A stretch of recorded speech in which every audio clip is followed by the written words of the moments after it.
I'm Nick, I'm an addict. I'll be reading NA, It Works, How and Why, which goes with the step working guides. Step 4, we made a searching and fearless moral inventory of ourselves. By working the first 3 steps, we have formed a solid foundation for our recovery. Our active addiction cannot remain arrested, however, unless we build upon this foundation. As we work the 3rd step, many of us were puzzled. How can we make sure we are really turning our will and our lives over to the care of God? The answer is simple. We work the remainder of the steps, starting with step 4. Why work the 4th step? After all, we've been able to stay clean so far, but some of us are still haunted by a driving obsession to use drugs. Others find that the feelings of discomfort are more subtle, a nagging feeling that something isn't quite right, a sense of impending doom, or feelings of fear and anger that have no apparent reason. Still, others may think we're doing just fine without a 4th step. However, our experience as a fellowship has shown that sooner or later, members who don't work this crucial step relapse. For many of us, our motivation to work the 4th step is quite simple. We're working a program of recovery and we want to continue. Because our disease involves much more than our drug use, recovery involves more than simple abstinence from drugs. The solution to our problem is a profound change in our thinking and our behavior. We need to change how we perceive the world and alter our role in it. We need to change our attitude. Whether our motivation is a desire to move away from our addiction or to move toward recovery doesn't really matter. The 4th step is a turning point in our journey of recovery. It is a time for deep personal reflection. The confusion that we attempted to mask with self-deception and drugs is about to diminish.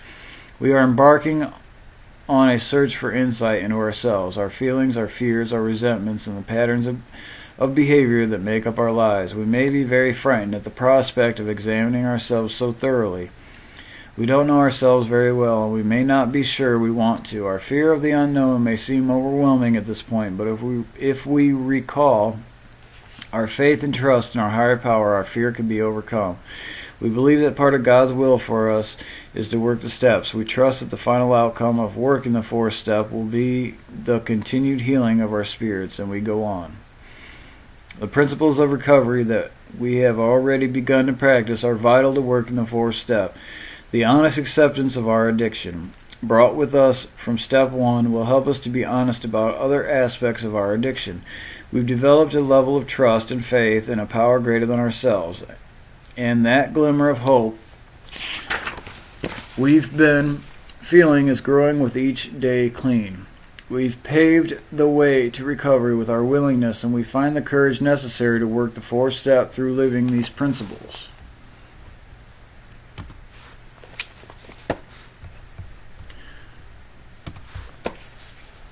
Honesty is an essential part of the step. Our years of living a lie must end. If we sit down and become very quiet with ourselves, we will find it easier to get in touch with the truth. What we currently know to be true, we put on paper, holding nothing back. Telling the truth is a brave act, but with our faith and trust in the God of our understanding, we find the courage we need to be searching and fearless. With our courage, we are able to put on paper those things we thought we'd never tell. What is meant by a searching, fearless moral inventory? We take stock of our assets and liabilities. We try to get at the bottom of who we are, to expose the lies we have told ourselves about ourselves. For years we became whoever we needed to be to survive our addiction. After living a lifetime of lies, we began to believe those lies. Although we did discover some valuable truths in the 1st step, the 4th step further separates fantasy from reality. We can bring to stop being the person we have invented and find the freedom to be who we are. If the word moral bothers us, we have found that talking with our sponsor about our reservations can ease our discomfort. A moral inventory doesn't mean that we will condemn ourselves. In reality, the inventory process is one of the most loving things we can do for ourselves. We simply look at our instincts, our desires, our motives, our tendencies, and the compulsive routines that kept us trapped in our addiction. No matter how many days or how many years we have been clean, we are still human and subject to defects and failings. An inventory allows us to look at our basic nature with its flaws and its strengths. We look not only at our imperfections, but also at our hopes, our dreams, our aspirations, and where they may have gone astray. Step 4 is a big step forward on the path of recovery. Some of us may want to write our inventory all at once. Others spend some time writing each day. Anytime we sit down to write, we ask our higher power for the courage and honesty we need to be thorough and to reveal what we are searching for. In most cases, we are relieved to find that once we begin, the words seem to flow naturally. We need not worry about what we are writing. Our higher power will reveal no more to us than we can handle. Most of us don't have much experience with this type of self-appraisal we are about to do, and we must have the guidance and support of our sponsor in order to understand what we're doing. Our sponsor may give us a format to follow, certain subjects or points to concentrate on, or just general guidance. Not only can our sponsor provide direction for the actual inventory, he or she can encourage us to be courageous, remind us to pray, and be emotionally supportive throughout this process. We often strengthen our relationship with our sponsor by relying on her or his experience at this time. Consistent action on our fourth step is important. We can't afford to delay work on our inventory. Once we begin writing, we need to continue our inventory until we are done. We have a tendency to procrastinate. It is a good idea to set aside a certain amount of time each day to work on our inventory. Such a routine establishes our inventory as a high priority in our lives. We put our fourth step away once we have begun. We run the risk of never returning to it. We are painstaking and detail-oriented in our inventory. We systematically examine all aspects of our lives. We begin to see and understand the truth about ourselves, our motives, and our patterns. It is important that we look at more than one dimension of our experience. What motivated us to act the way we did? What repercussions did our behavior have in our lives? How did our behavior affect those around us? How did we harm others? How do we feel about our actions and others' reactions? While these are only a few of the points we address in our inventories, we have found them and other issues like them to be essential areas to examine. In the fourth step, it is important to take a good hard look at how fear has worked in our lives. Our experience tells us that self-centered fear is at the root of our disease. Many of us have pretended to be fearless when in fact we are terrified. Fear has driven us to act rashly in trying to protect ourselves. We have often been paralyzed into inaction because of our fears. We may have resorted to scheming and manipulating because we feared the future. We went to extremes to protect ourselves from what we saw as a potential loss, disaster, and a constant lack of what we needed. In the past, we had no faith that a higher power could care for us. Therefore, we attempted to take control of our lives and everything around us. We used people, we manipulated, we lied, we plotted, we planned, we stole, we cheated, and then we lied some more to cover up our schemes.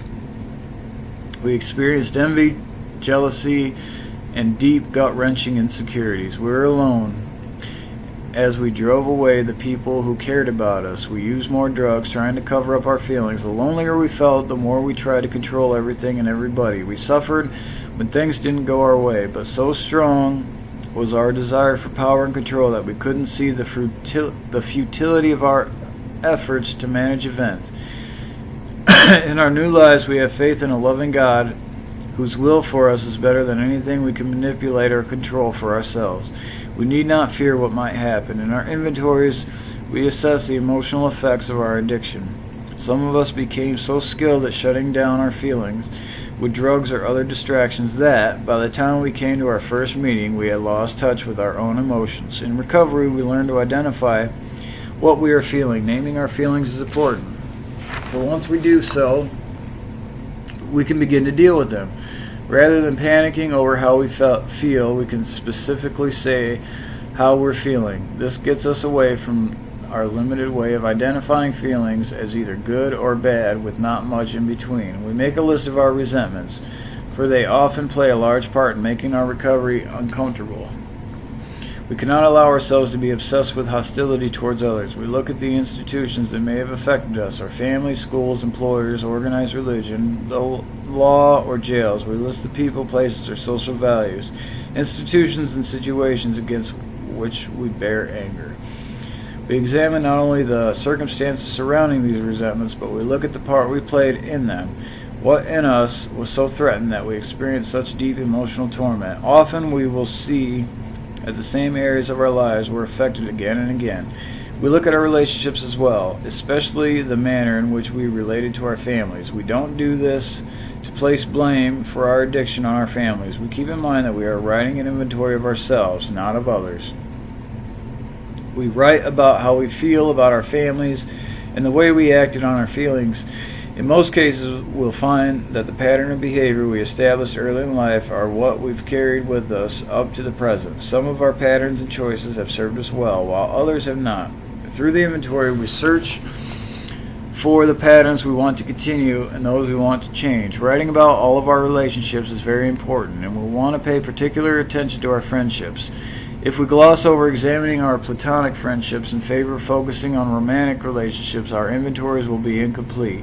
Many of us come to NA never having had a long-term friendship because of conflicts within ourselves. Those conflicts were the real grounds for the arguments we started with our friends and our ensuing refusal to work through the disagreement and continue the friendship. Some of us felt that we would end up getting hurt in any close friendship. So before that happened, we arranged the end of the friendship ourselves. We may have feared intimacy to such a degree that we never revealed anything about ourselves to our friends. We may have induced guilt in our friends to ensure their loyalty or indulged in other forms of emotional blackmail. If our friends had others in their lives, we may have felt so jealous and insecure that we tried to remove the threat of their other friends. Our behavior ranged from taking our friends hostage to taking them for granted. We may find several instances where we sacrificed our friendships for romantic relationships.